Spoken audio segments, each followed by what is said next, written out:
So tonight we are going to explore art and science.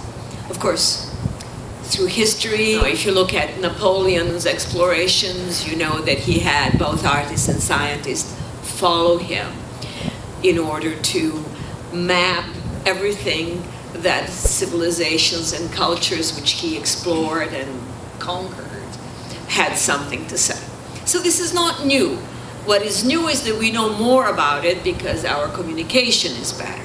But what for you is the essential in this collaboration between art and science? The young man who's from the paper asked me,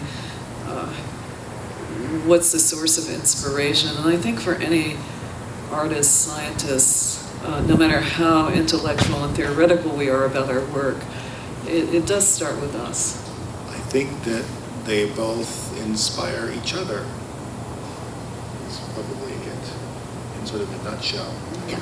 And that they're very similar in the sense that to be good at both of them, you really need sort of this, ideally, really the same skills as you mentioned, allow you to excel at either one of them. So some people think that maybe they're really good at art and they could never be good at science, but what they don't realize is that those same traits are also held by scientists and just used in a different way. And so I think that's why it's important to sort of see artists and scientists interact with each other so that they can see that for themselves. I think every generation of artists, scientists, writers try to reinvent their training or expand it to make the field more expansive.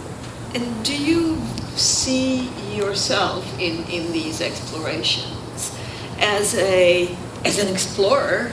Yeah. Or do you see yourself as a recorder of?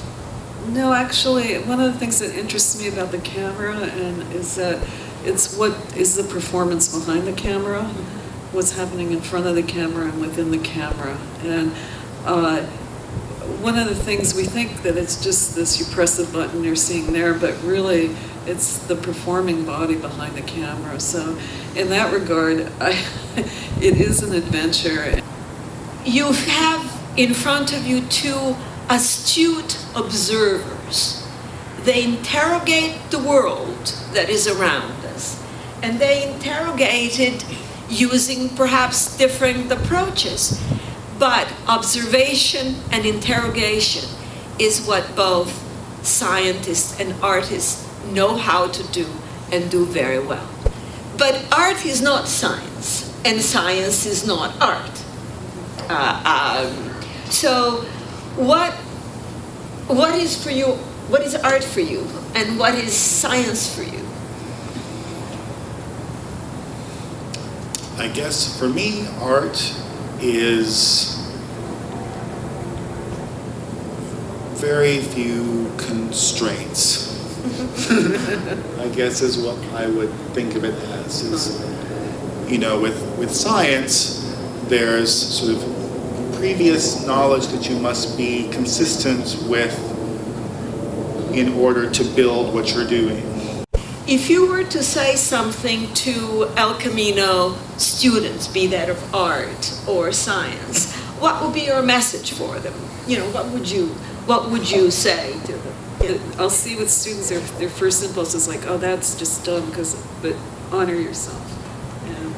And the second thing I would say is play is a fundamental human survival right or whatever, as is eating, housing. Play makes you smarter. Play is where it all begins, and plays is, people are thinking, I gotta do this all intellectually, but don't be afraid and play.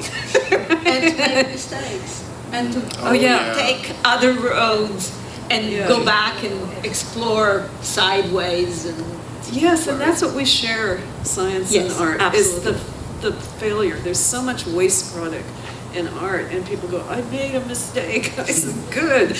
Exactly. But when you're an artist, you're failed, but when you're a scientist, it's part of the research. It's research, yeah. Yeah. Research is fail, So you're ahead of us on that. succeed is really, that's really research. That's part of why research is really very tough for people to do. A lot of people don't last because it's you're trying to figure out something no one knows the answer to, and so Yeah. you're sort of stumbling around in the dark, and you fail. You might think you've learned something, and then you haven't, and it's really very tough. It's a constant search. It's a constant search, yeah. In art as well. Art is also a constant search. I am a scientist, but I'm also an art Yes. historian. Right. For me, the role of scientist and artist is, first of all, to clarify things. You call them demystify, but I call them clarify. Clear vision, knowing what comes from what is related to what.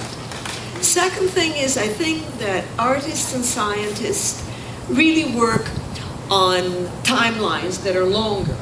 Some artists can quickly, we think, produce something. But actually, both art and science work on a longer timeline. Oh, yeah.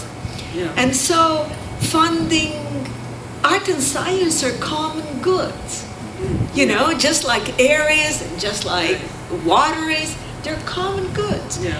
And today we need to respect common good if we want our species to continue to exist.